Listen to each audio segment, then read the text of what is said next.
Class of Lies. Class of Lies.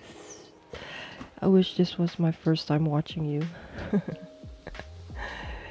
So, gue baru aja selesai menonton kembali Class of Lies setelah sekian lama. Gue pertama kali nonton pas serinya pertama kali keluar.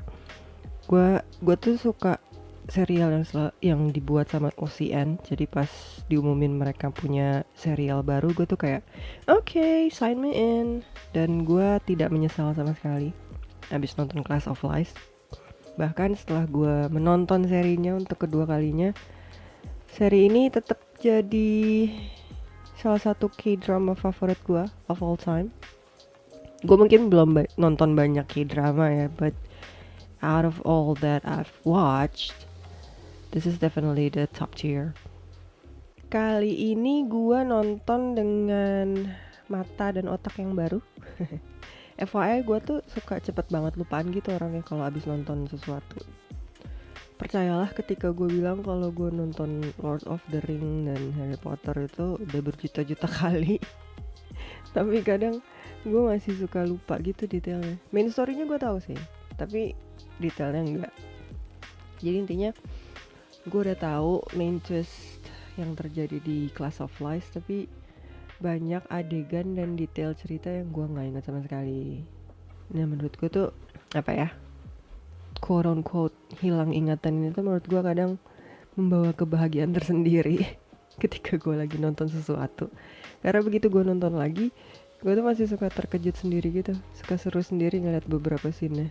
Dan banyak hal di Class of Lies yang buat gue, oh my cheese balls. Iya ya, hal ini tuh terjadi di serial ini ya, gitu. Anywho, let's get into the series. Episode pertama Class of Lies menurut gue adalah pembuka yang bagus. Main karakter kita jelas adalah Kim Moo Hyuk. Jadi di episode ini kita dikenali dengan cukup detail manusia macam apa Moo Hyuk itu, ya kan?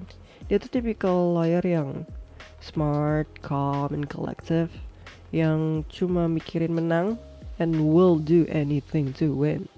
He's ambitious, dan rasa ambisius, sikap ambisius dia ini yang bikin dia jadi egois dan jadi dingin. Tapi paling enggak dia punya selera humor yang oke sih menurut gue. Moo Hyuk ini tuh either makes you like him or don't like him.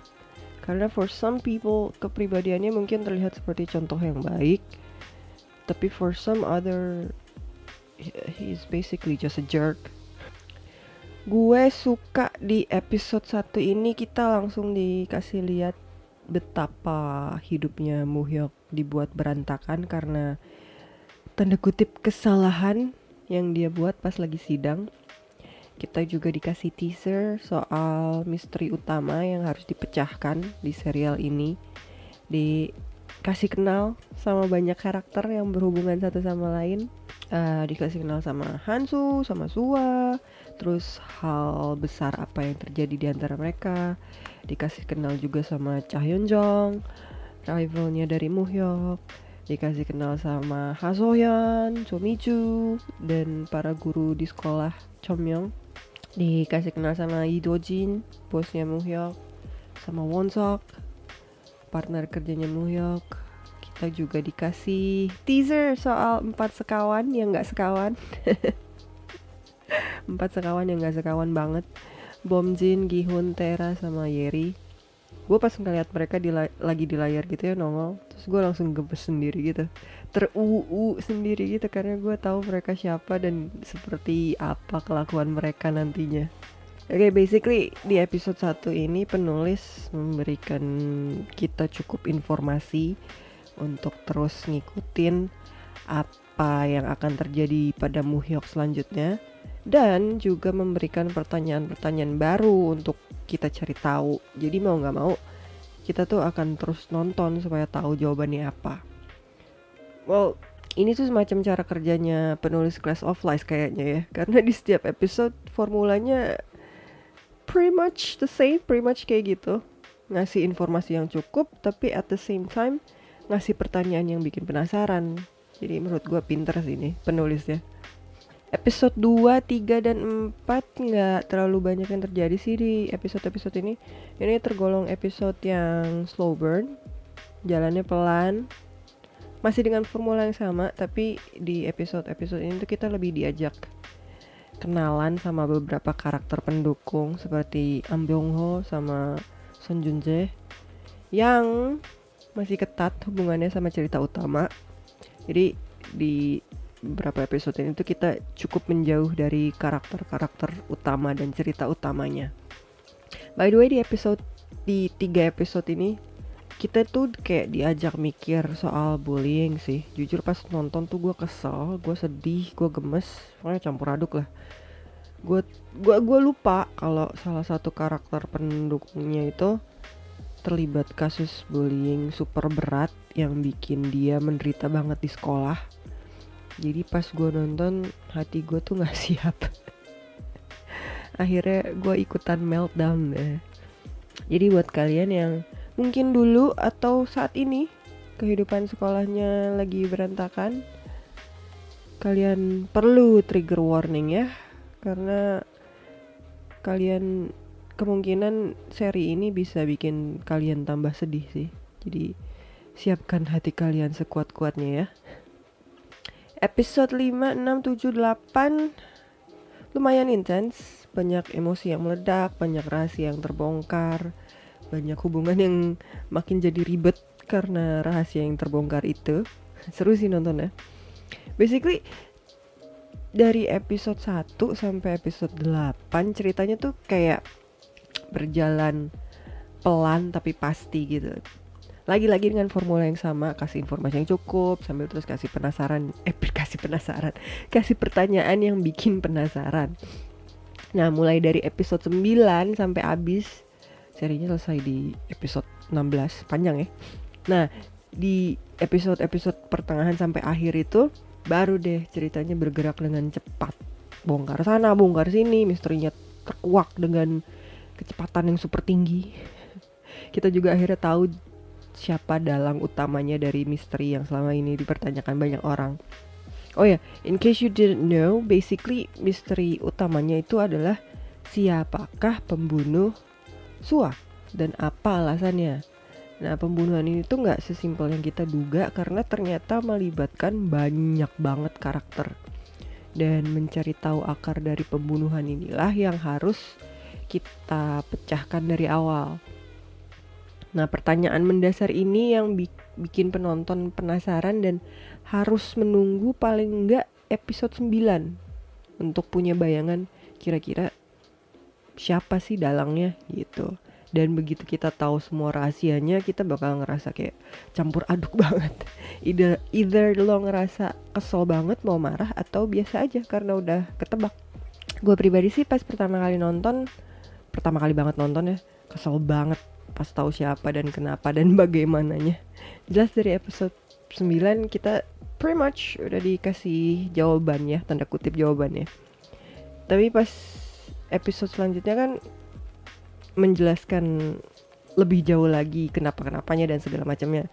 Nah, itu tuh yang bikin gue makin emosi. Gue nggak nyangka banget sampai segitunya si dalang ini bertingkah laku gitu. Satu-satunya hal yang gue sesali pas nonton ulang adalah seandainya gue belum pernah nonton seri ini sebelumnya sih, karena misterinya itu tuh yang bikin seri ini layak banget ditonton. Gue dari tadi sangat berusaha nggak spoiler karena menurut gue ya itu tadi misterinya yang bisa bikin kalian yang belum pernah nonton seri ini tuh jadi sangat emosional pas tahu jawabannya gitu. Jadi serius deh, kalau kalian belum pernah nonton, you better start watching now, like, karena ini seru banget asli. Ngobrolin apa lagi ya? Ngobrolin karakter kali ya. Muhyuk itu udah gue jelasin tadi di awal manusia macam apa dia itu. Nah, kalau Hyunjong itu semacam Muhyuk versi cewek. Cuma bedanya dia masih lebih manusiawi aja dalam melakukan tugasnya sebagai prosecutor. Dua-duanya sama-sama pintar, sama-sama resourceful, sama-sama ambitious. Tapi mungkin kita akan lebih toleran terhadap Hyunjong. Muhyuk tuh rela melakukan apa aja termasuk berbuat curang demi menang. Sementara Hyunjong rela melakukan apa aja demi menang, tapi harus dengan cara yang benar. Kalau Sohyun tuh baik hati, empathetic, righteous, peduli sama orang lain. Tapi dia sangatlah emosional dan cepat sekali menjudge orang. tipe orang yang ngelakuin aja dulu gitu. Mikirnya ntar. Terus dia juga suka mengungkapkan pikirannya begitu aja, ceplas-ceplos. Nah, kelakuannya dia ini nih yang kadang bikin gue rada ilfeel sama dia sepanjang cerita. Nggak kadang sih, hampir tiap kali gue ngeliat dia gue kayak ilfeel gitu. Gue sangat paham dia orangnya baik dan maksudnya juga selalu baik. Tapi karena cara pikirnya itu sih yang bikin gue gemes sendiri. Karena cara pikirnya itu bikin dia kalau ngeliat orang lain gitu ya, yang gak sepemikiran sama dia, itu artinya tuh mereka punya maksud yang gak baik atau salah gitu. Akhirnya itu tadi, udah ngejudge duluan dan cenderung menyalahkan orang lain. Nah, karena dia menganggap segala sesuatu yang dia lakukan itu untuk kebaikan, demi kebaikan, kadang dia lupa kalau hasil akhirnya dia justru nyakitin orang gitu loh. Oh ya, dia juga nosy banget, suka banget ikut campur urusan orang lain. Again, dia maksudnya baik, mikirnya kalau dia tuh berusaha membantu orang, tapi dia lupa apakah orang itu mau dibantu atau enggak. Jadi dia tuh seringnya berpikir satu arah aja sih, tanpa mikir orang lain yang bersangkutan pengennya gimana.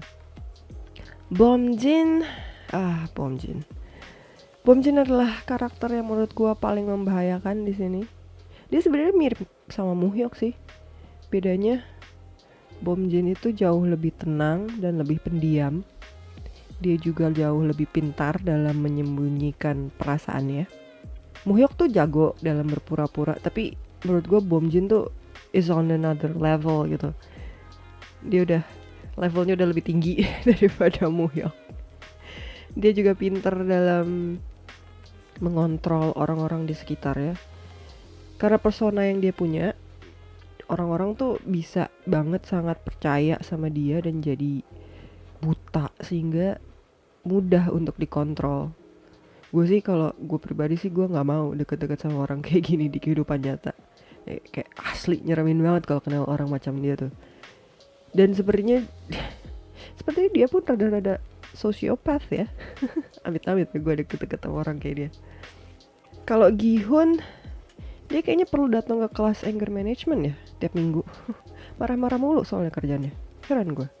Mungkin karena di rumahnya dia menderita kali ya, jadi pelampiasannya ya di sekolah deh. Dia sangat suka being in control, terutama karena dia tahu dia punya duit yang banyak dan orang tuanya punya pengaruh besar sama sekolahnya.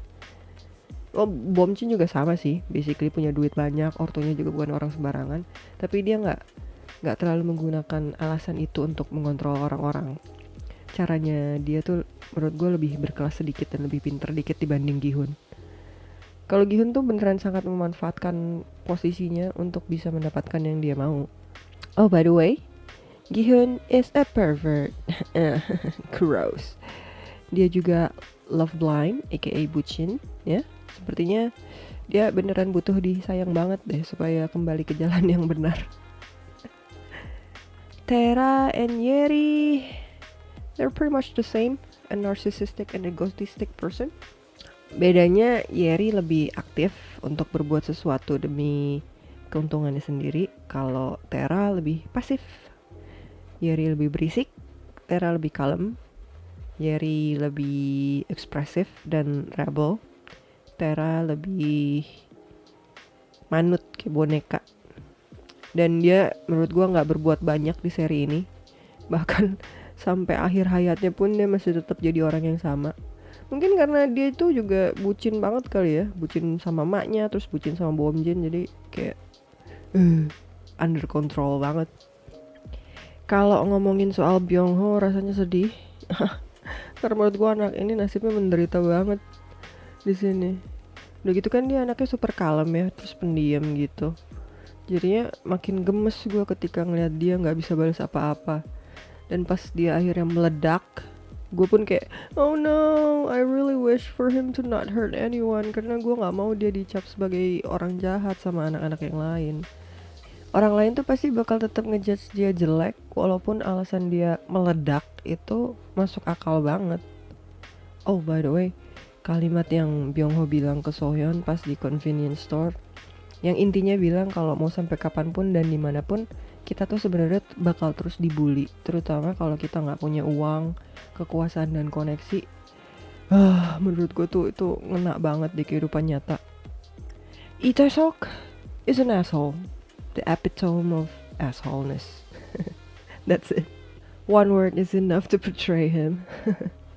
Tapi gue agak kurang ngerti sih kenapa kita harus dikasih lihat hubungan dia dan keluarganya. You know, adegan di RS di rumah sakit itu. Apakah itu untuk menunjukkan kalau dia itu asshole? I mean, dari awal dia nongol pun di layar, kita udah tahu kalau dia begitu. Kalau misalnya ternyata penulisnya pengen kayak, you know, show don't tell approach gitu ya, kasih tunjuk jangan cuman ngomong doang. Menurut gue sih harusnya dari awal aja adegannya dikasih lihat gitu, jangan tiba-tiba random nongol di episode tengah, karena kayaknya kurang pas aja sih menurut gue. Oh, I think Hansu is another example of karakter yang bucin. Pas dia akhirnya terbangun dari tidur panjangnya, dia bertindak seakan dia tahu banyak, padahal dia nggak tahu apa-apa. Terlalu emosional juga macam Gihun. Apakah mereka sebenarnya karakter yang sama? Cuma bedanya yang satu tajir, yang satu enggak. Suwa is a very goal focused. Sampai akhir pun tujuan hidupnya tetap sama dari dia kecil. Bahkan dia rela melakukan hampir apapun untuk dapetin yang dia mau. Kayaknya kalau dipikir-pikir sepertinya ini jadi tema utama ya di seri ini. Semua orang rela melakukan apapun untuk kepentingan dirinya sendiri dan semuanya egois. By the way, do you think Suwa is an innocent girl atau enggak? Gue seneng sih ngeliat karakter-karakter utamanya itu nggak sesimpel itu dan nggak sehitam putih itu dan nggak sedangkal itu. Kayak ibarat itu macam kue lapis legit, banyak layernya, dan makin dibuka layernya tuh makin complicated karakteristiknya. Dan mereka juga punya latar belakang yang cukup kuat untuk menunjukkan alasan kenapa mereka berbuat sesuatu. Masih banyak karakter pendukung yang lain, terlalu banyak malah. Intinya sih kalau untuk karakter-karakter pendukung yang lain ini, kalau mereka nyebelin ya mereka nyebelin, kalau mereka menyenangkan ya mereka menyenangkan. Nggak terlalu abu-abu kayak karakter-karakter utama. Oh, ketibaan gue keinget adegan Junjae yang terlihat tidak berdaya di depan Gihun dan Bomjin. Itu mengingatkan gue akan tema lainnya di seri ini, yaitu once a minion, always a minion, and also everyone is a minion to someone else. Jadi semacam tangga yang gak berujung sih. Cukup realistis tapi, karena di kehidupan nyata juga pretty much kayak gitu ya. Yang punya kuasa pasti akan punya bawahan, dan bawahan juga tetap punya bawahan lagi gitu ya, terus sampai nggak ada lagi yang bisa dimanfaatkan jadi bawahan. Nonton Clash of Lies itu semacam nonton kehidupan nyata sih. Jelas bakalan banyak hal yang didramatisir di serial ini, tapi tetap aja menurut gue deket dengan realitas. Contoh lain yang mirip mungkin penggambaran soal politikus dan anggota Kongres. Betapa kita dibuat bertanya, apakah ketika mereka melakukan hal-hal yang baik di mata publik itu, apakah itu untuk kepentingan bersama atau hanya untuk membangun image aja? Apakah kita harus percaya begitu aja dengan semuanya yang mereka katakan dan tampilkan di media, atau kita perlu sedikit rasa curiga? Korupsi juga jelas terjadi di drama ini. Well, gue rasa sebagai orang Indonesia kita udah terlalu familiar ya tentang ini, tentang korupsi, ya gak sih? Sedih jadinya. Sepertinya agak sedikit susah untuk menghindari spoiler di post kali ini. Gue dari tadi tuh pengen banget bilang kalau gue nggak gitu suka dengan apa yang terjadi sama Bom Jin di akhir cerita.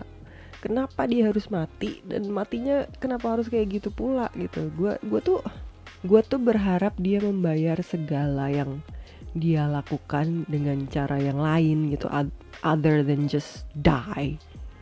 Dan siapa tuh yang punya ide untuk ngebunuh Bom Jin kayak gitu? Kalau menurut gue sih, kalau gue nebaknya sih itu tuh dari pihaknya Tera yang mau balas dendam. But who knows? I mean, setelah Bom Jin mati nggak dibahas juga gitu, nggak dibahas sama sekali soal apa yang terjadi. Jadi seakan-akan tuh nggak ada yang terjadi. Cukup aneh juga sih menurut gue, penulisnya seakan-akan pengen ceritanya cepet-cepet selesai. Jadi ya udah gitu, no need for explanation whatsoever at the end. We're just gonna pretend like nothing's happened, and let's just make everything as a happy ending. And that's what they give us. By the way, apakah Yu Bomjin seorang yang punya kekuatan teleport atau dia stalker sejati? Karena sering banget dia nongol out of nowhere pada waktu yang tepat. Tuh kalau lo pikir-pikir ngeri loh. Gua masih punya cukup banyak pertanyaan yang masih belum terjawab.